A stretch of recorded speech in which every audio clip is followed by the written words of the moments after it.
Tai pirmiausia, čia jau iš pokalbio norėčiau tavęs paklausti, ko reikia, kad vis dėlto tave kaip žurnalistą imtų vadinti rašytoju? Tu to norėtum, tai būtų tavo siekiamybė? Galvoju, jeigu bandyčiau atsakyti nuoširdžiai, tai turbūt buvo laikas gyvenime, kai man tai atrodė labai svarbu. Kažkada man atrodė labai svarbu būti vadinamam žurnalistu, dėl to, kad aš kaip pirmą kartą atėjau į Šilutės laikraščio Karčiama redakciją 2006 metais.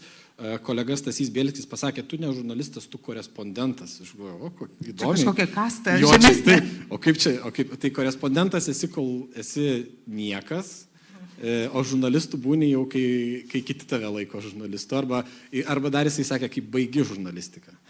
Tai kažkaip dabar tai skamba juokingai ir turbūt man dabar nebe taip svarbu, kaip tave žmonės vadina rašytoju, žurnalistu, arba kaip mano vaikai sakė, tai iš viso youtuberis yra čia geriau negu bet kas. Jeigu tu kažką darai YouTube, tai sako, tėti, tu youtuberis esi, tai čia iš vis yra dar geriau. Tai dabar turbūt, kad nebėra taip svarbu ir aš manau, kad tas romanas kažkuria prasme ir buvo mano paties toksai susivokimas ir susigaudimas tame kūrybinėme kelyje, dėl to, kad aš dabar, kai žiūriu į pirmąjį savo romaną, Medžiojant tėvą, aš kažkaip galvoju, kad turbūt dabar parašyčiau kitaip, bet čia turbūt visas savo knygas visi parašytų kitaip dabar, bet tuo metu galvoju, kas man koja pakišo, galvojimas apie tai, o kas ką kaip pagalvos.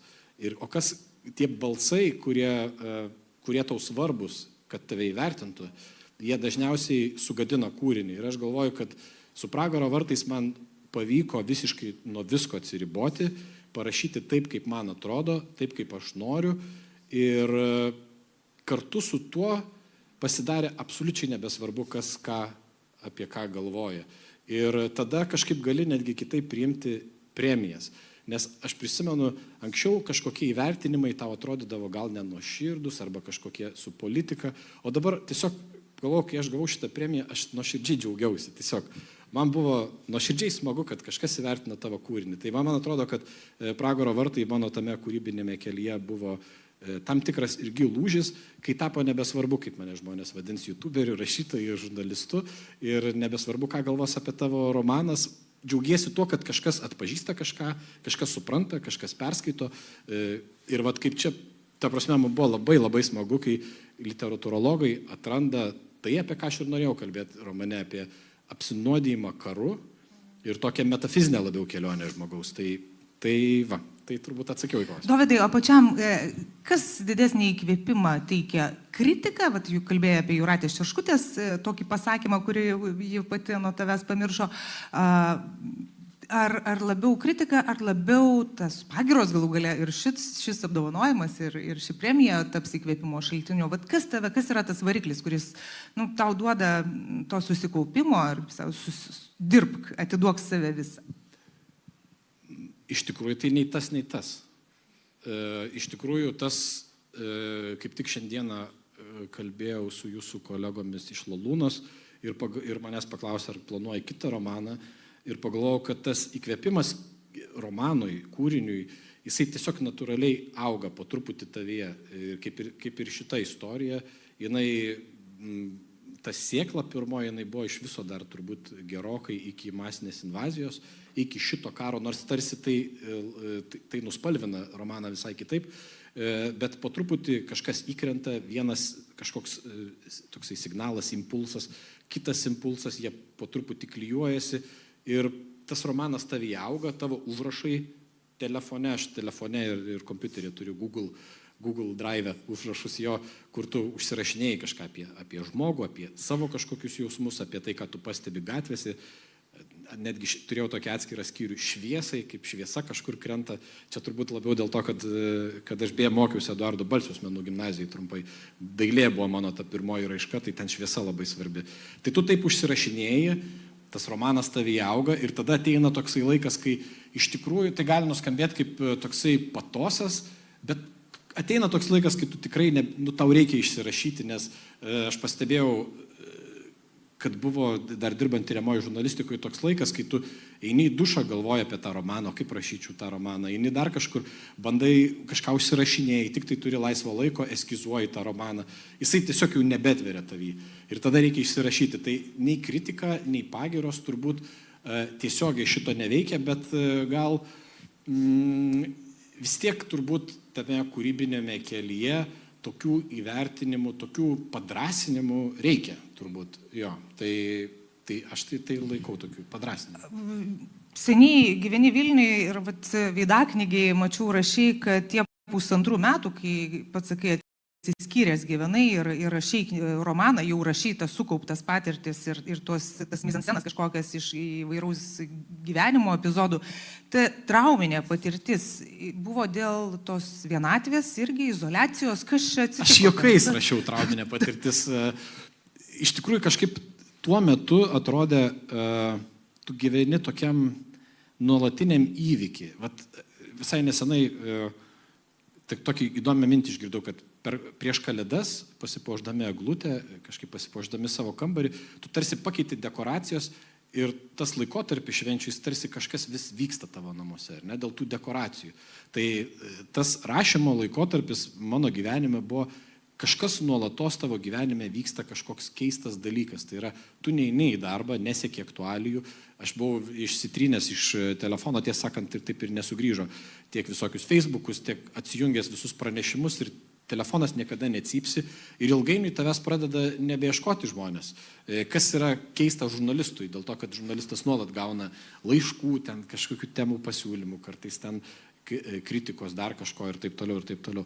Ir tu tiesiog dingsti iš to viešo gyvenimo ir vis taip atrodo, tavo gyvenimas tampa tas ėjimas nuo namų iki vaiko darželio, tada iki studijos, nuo namų iki vaiko darželio ir tu atrodo, lyg gyventum kažkokiam įvykiu, tokiuose nesibaigiančiuose perstumdytose dekoracijose tavo gyvenime. Ir ilgainiui tai pradeda kelti kažkokį tai nerimą. Tokį, kad tu tarsi atsijungiai nuo viso pasaulio. Ir aš prisimenu, kai galiausiai, turbūt tai susiję ir su to, kad tu išsunki save berašydamas, visiškai atiduodi visą energiją.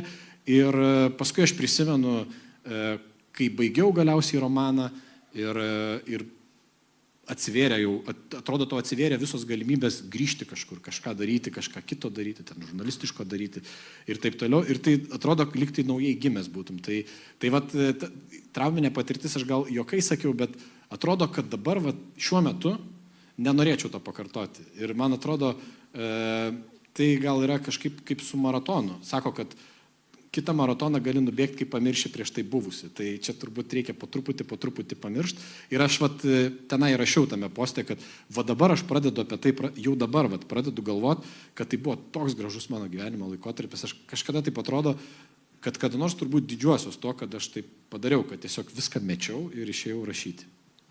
Taip, įspūdžiam reikia distancijos, bet man įdomu dar vienas dalykas, nes knygoje yra iš tiesų labai daug rašoma apie, yra tokių santykių, tai nėra tik tai kažkoks psichologinis, kartais peraugantis į psichodelinį trilerį siužetas, toks vyriškas, sakyčiau, siužetas.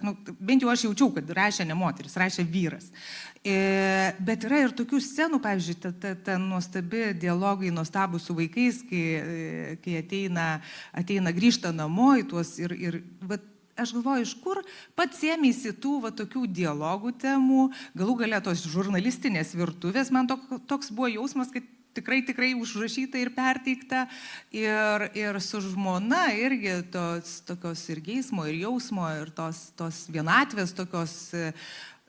Man atrodo, kad kartais bent kažkiek tai reikia išgyventi tokio jausmo. Tai kaip sureagavo mama, nes santykiai su mama irgi ten labai tokie, vienas iš esminių momentų yra santykiai su vaikai žmona, žurnalistika ir aišku jau paskui visas kitas tema.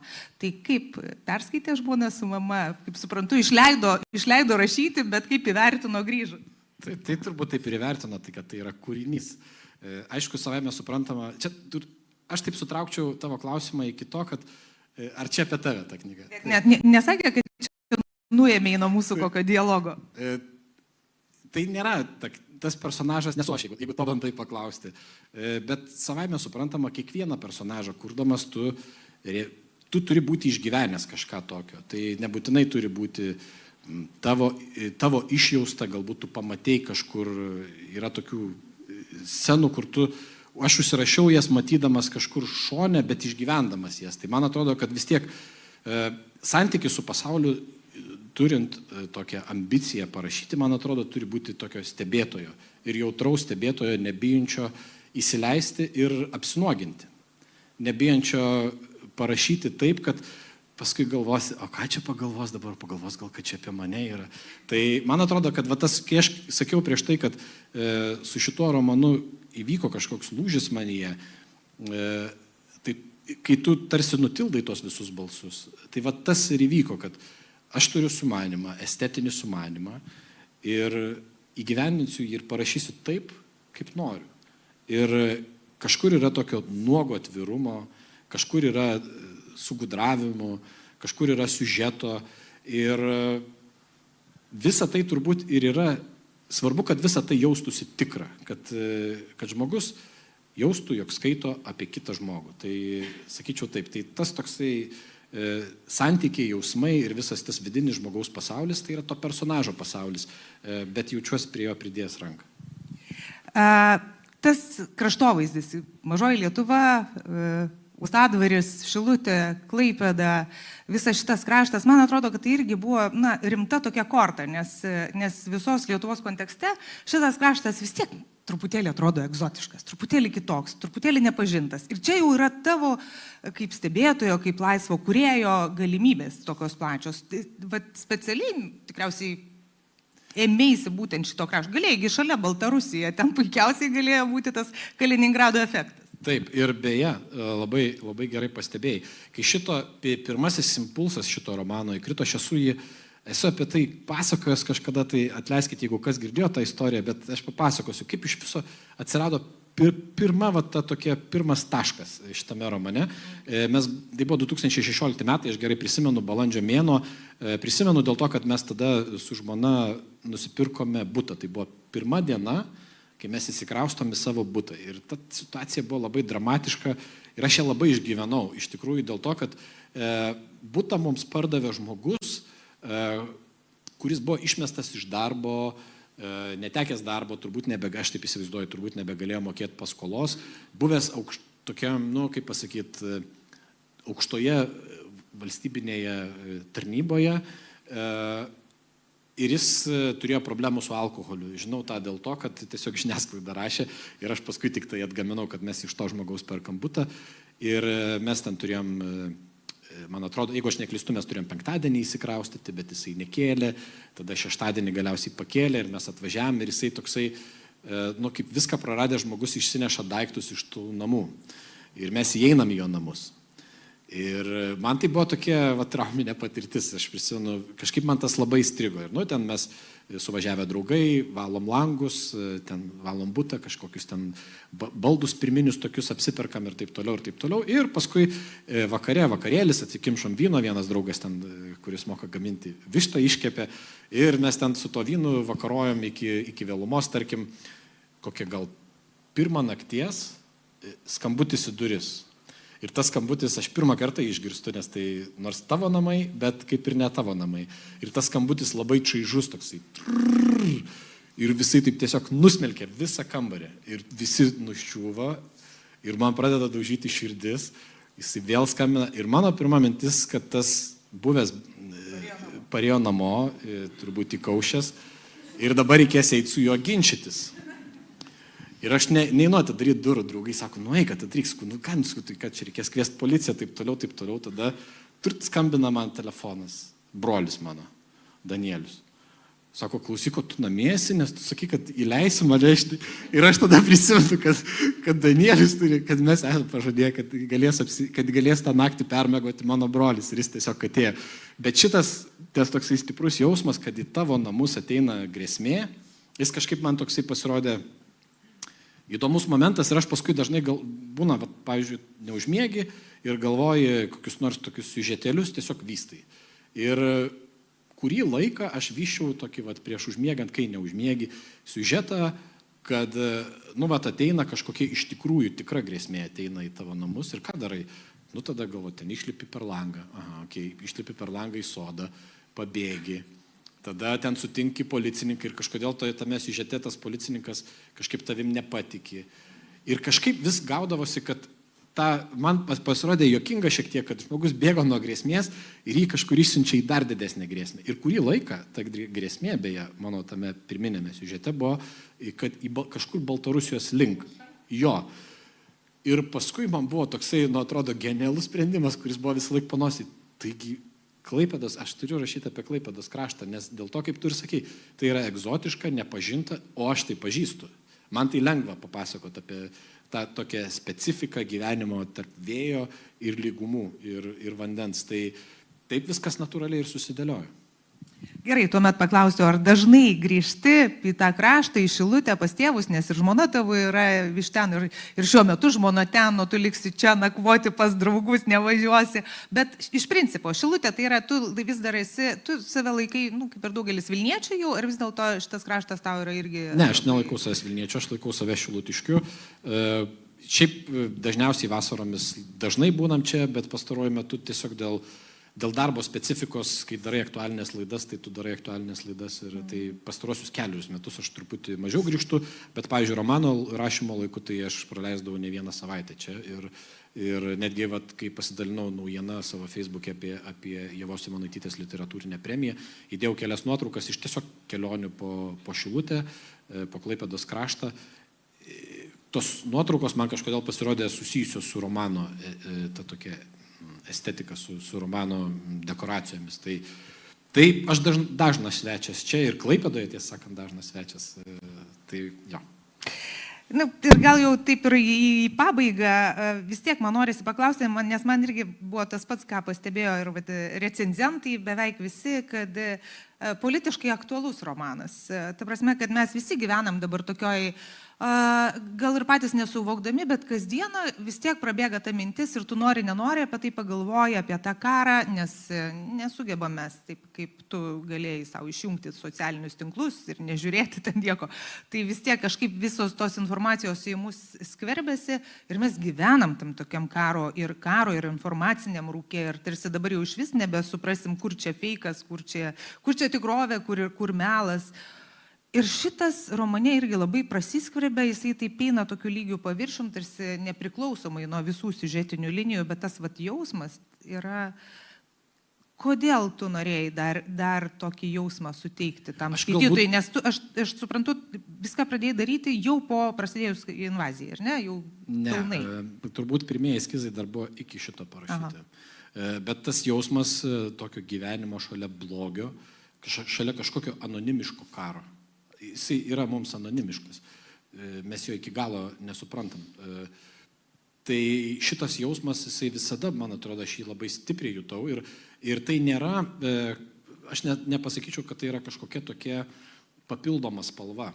Tai gal ir buvo, aš tą ir norėjau papasakoti apie, kažkaip man buvo svarbu gal tą parašyti, tą užfiksuoti, kaip karas apnuodija mus visuose gyvenimo lygiuose. Ir santykiuose su vaikais, santykiuose su šeima, sprendimuose. Ir tas toksai, čia kaip buvo pastebėta, medžiagų vartojimas, buvo pasakyti taip gražiai. Medžiagų. Jisai ir simbolizuoja man tą apsinuodijimą karu. Tai yra tokį gyvenimą karo rūke, absoliučiam. Ir tas besaikis įsitraukimas į tą skaitmeninį karą personažo, jisai man irgi simbolizuoja tą, kaip mes Facebookuose, ten socialiniuose tinkluose žiūrim, kaip žudomi žmonės arba iš viršaus, iš drono, arba nuo kareivio šalmo.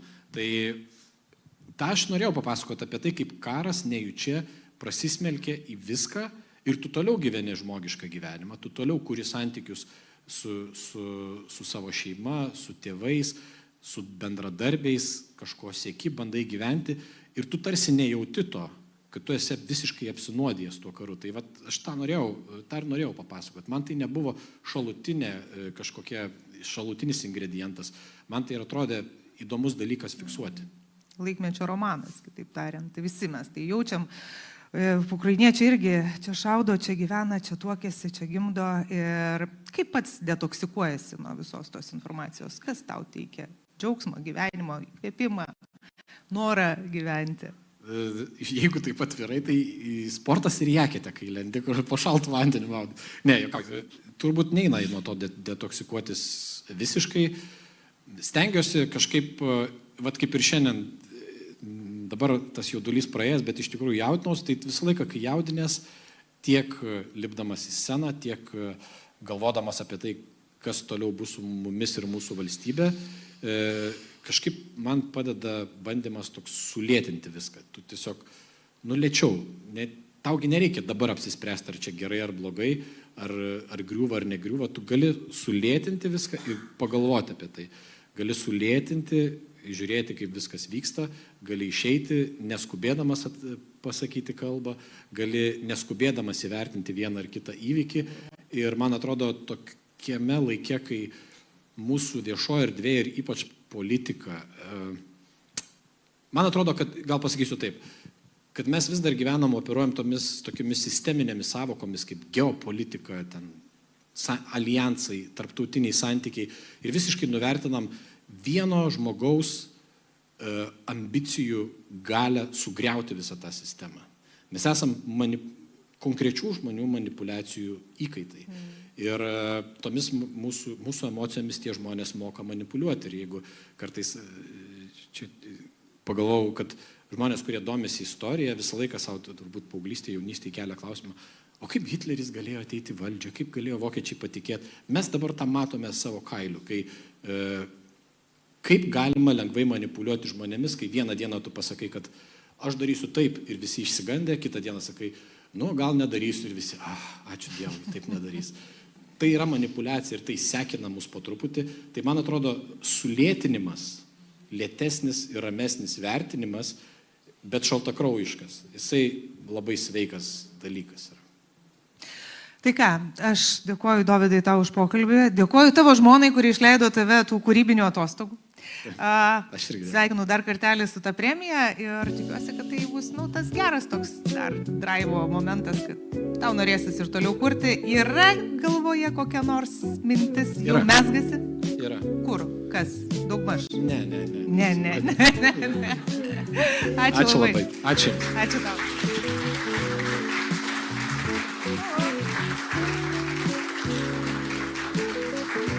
Tai nesisėskite, gerbiamas laureatė, o tuo pačiu norėčiau pakviesti ir kitus Ievos Simonaitytės premijos laureatus pakilti į sceną tokiai bendrai šeiminiai nuotraukai, visus kviečiame čia. Ir turime dar vieną tokią, šio vakaro staigmeną, nedidelę staigmeną. Bus įteikti jums bibliotekos išleisti specialūs ženkliukai. Tai atminimo ženkliukai ir vėliau nuotrauka.